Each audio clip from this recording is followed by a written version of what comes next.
What's going on, everybody? It is CGA here with CGA Sports on the CGA Got Game channel. I appreciate you for being here once again. Hit the like button, hit the subscribe button. We're going to give you a little bit more sports over here from my perspective. As you guys know, I coached a little bit of college sports in my past, and I love sports as a passion. So go ahead and hit the like button, and we can get some more people over here on this story right here. Obviously, if you guys have been paying attention, the Robert Sarver story with the Phoenix Suns is not going away anytime soon. Plan on this being drug out into a major dramatic conclusion. And that conclusion is possibly the sale of the Phoenix Suns organization and possibly a move. All right, hear me out on this one. I know people that are in the know might not be able to draw a connection here, but I'm going to draw a connection. I'm a little bit crazy here. I'm going to draw a connection between one LeBron James and this issue with the Phoenix Suns. Anyway, let's talk about it just in case you don't know about it. There's allegations of racism and misogyny. Okay. All right. Those are two ways to get you removed from a leadership position, and he got them both. Allegations of racism and misogyny with we call it misogyny. I know people that don't normally watch me. It's like, it's not called misogyny, it's misogyny. I get it. I know, but I call them misogyny.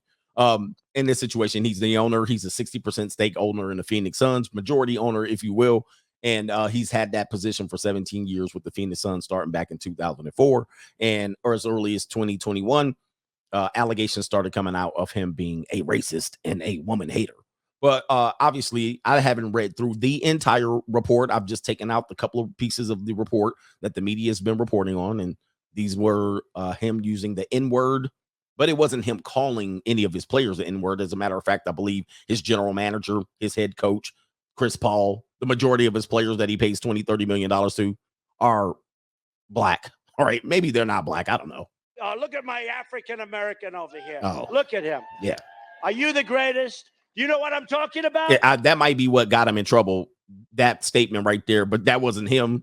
But in this situation here, it sounds like he was responding to some of the conversations that some of his players were having, or he was repeating something that his player said, and that then got him saying the N-word, right? So he was just paraphrasing or repeating some of the things that he might have heard in the locker room for some of his players, and that's what got him the racism charge. What got him the misogyny charge was that he commented about another female employee about the way she dressed, or probably the way her buns looked in that pencil skirt, the way them toddies was sitting up in that blouse. You know what I mean? I'm pretty sure that's what it was.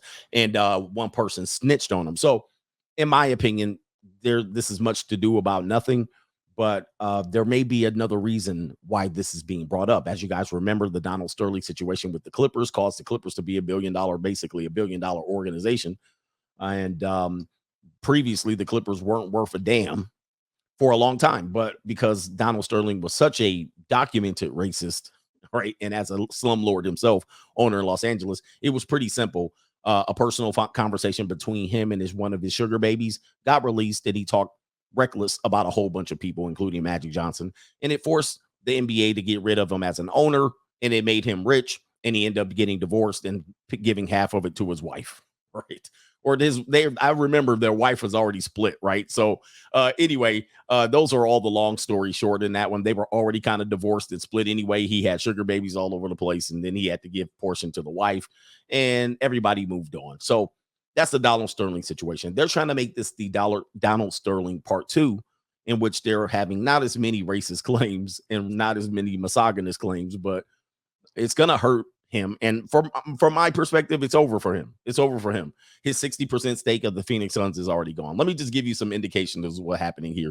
Right now, you have the minority owner, and he goes by Najafi. He simply is saying right now he should resign. Now, I don't know how you resign from ownership, but you basically got to say, I want to sell the team. I mean, what is he going to resign for? In this situation, the NBA suspended Mr. Sarver for a year and gave him a penalty, but now there seems to be some sort of a mutiny going on, and the minority owner is saying he needs to resign. I don't know how you resign ownership, but that's neither here nor there.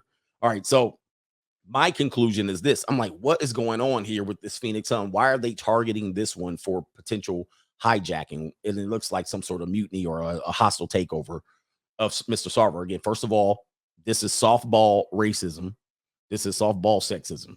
You got to just admit that the claims that they have him on, as far as what's being reported, aren't that serious. It's not close to even Donald Sterling. But listen, he should know what's appropriate and what's not appropriate. And if he's aged out in terms of his understanding of how culture works, these millennials and these Generation Z, maybe he's aged out. And he actually set himself up. But here's my connection. This is what I'm doing here. You guys know LeBron James, the social justice warrior himself, has been pretty adamant about focusing in on the Sarver story. And he says right here in his tweet, read through the Sarver stories a few times now. Okay, congratulations for him. He says, I got to be honest, our league definitely got this one wrong. I don't know. I don't need to explain why. Y'all read the stories and decide for yourself, or read it.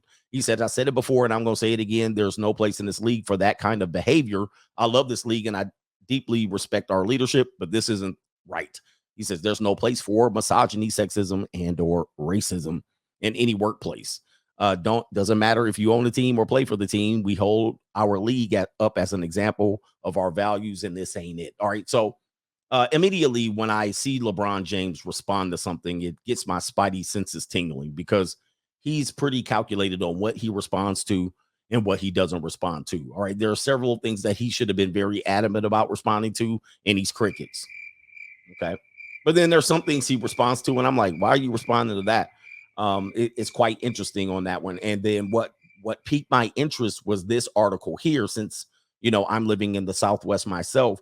All right, this article right here. All right, this came out in the summer of 2022, and it says right here, LeBron James sets his sights on owning an NBA team in Las Vegas.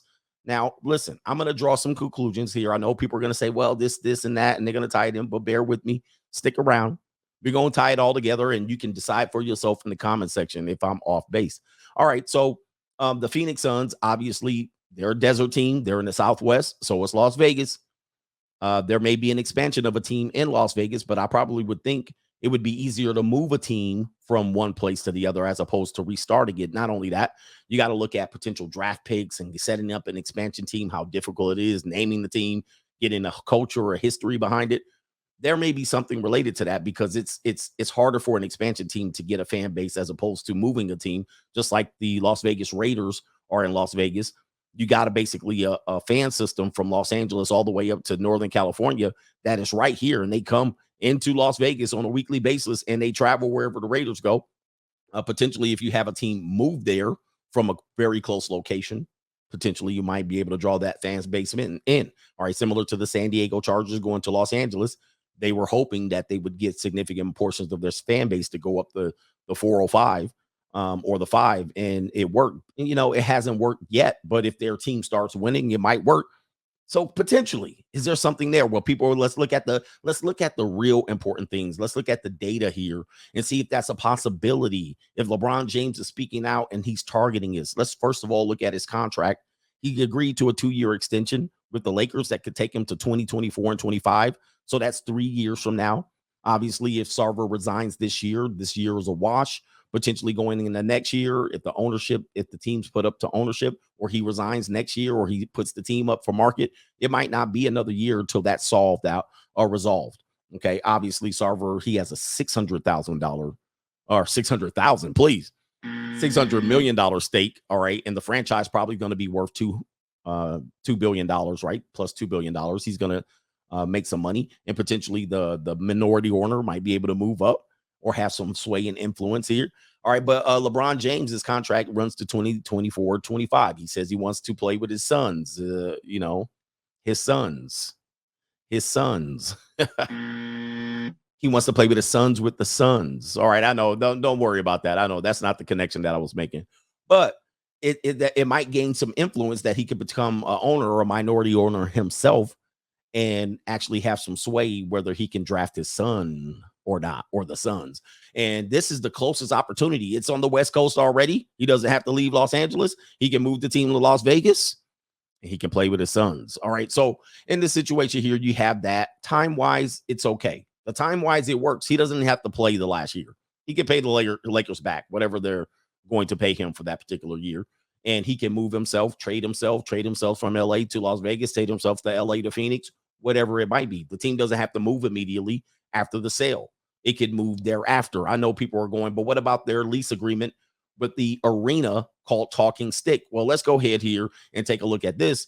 This is Bob Sarver or Robert Sarver's in 2018 saying the team's not moving to Las Vegas nor Seattle. The Phoenix Suns will stay in Phoenix. Well, that's according to the owner, Robert Sarver, in 2018. Okay. Well, by 2023, 24, he might not be the owner. So whatever that means, that don't mean a damn thing at this particular point. So can you go off of that? Can you hold?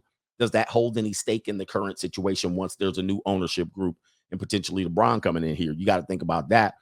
And they do have a lease agreement with the Talking Stick. Let's go ahead and show you that. Right here, it says the Phoenix vote in speculation of Suns moving to Vegas. This is 2019, in which they agreed to $220 million or $230 million renovations to the Talking Stick Arena. I've never been there.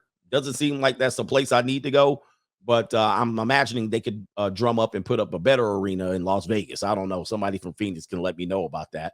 But the clip that I want to show you here relating to that, well, it's not a clip, but the thing I want to talk to you about is what the lease agreement is.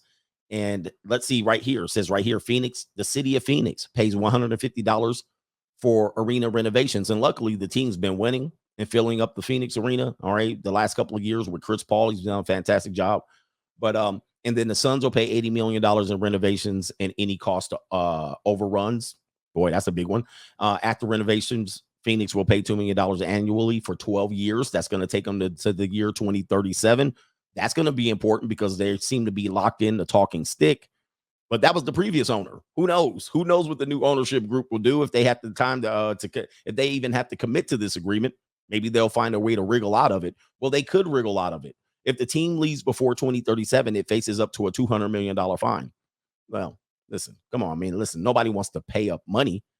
But if there's a team sale, I'm sure in that team sale, part of that could be some way to wriggle out of that lease agreement that commits them downtown to 2037. I mean, listen, you can't listen. Everything's plausible at this point. Everything's up for grabs. If you guys want to see it, there it is right there on azcentral.com. All right, so they can get out of that lease agreement for less than $200 million. I mean, listen, that doesn't sound like a lot of cheap money. But when you're talking about the sale of a franchise for potentially 2.4, 2.3, 2.2, maybe $3 billion, 200 million or a $100 million agreement don't sound that impossible to wriggle out of that lease agreement and then plant that team somewhere 2025 in Las Vegas. All right, this is just speculation. Don't take this as this is gospel. All right, I just wanted to say this is what I'm drawing here. The fact that LeBron is interested in owning a team and the fact that they've already targeted to that team in Las Vegas as early as summer of 2022. The fact that LeBron James is talking about this issue and he wants Sarver out of there. Potentially, you're looking at a situation where the Sun had already potentially, and there was already speculation as early as or as late as 2018, moving to Las Vegas or Seattle. This is not out of the realm of possibility of happening because people have already had this in motion. The fact that the minority owner of the Phoenix Suns is already planning a little hostile takeover of himself, asking for Sarver to step away. And the big coup de grace, if you will, is the PayPal. The sponsors that are sponsoring PayPal first is now threatening to sever the partnership with the Phoenix Sun if the owner Sarver returns after his year suspension. All right, so now you're losing sponsorships potentially. Maybe Talking Stick walks. Maybe Talking Stick gets rid of their lease agreement, and they say this is reprehensible behavior by this person. We don't stand for it, and we cannot let the Suns play in our arena. Maybe they penalize them. Who knows? But this potentially might make a move for the Las Vegas Suns ownership, minority or majority. LeBron James, we know he wants to do it, man. Hey, tell me what you think about this one. I may be reaching here, or I may be on to something. They don't call me Coach Adamas for nothing. Like the video, subscribe to the channel, and we out of here. Peace.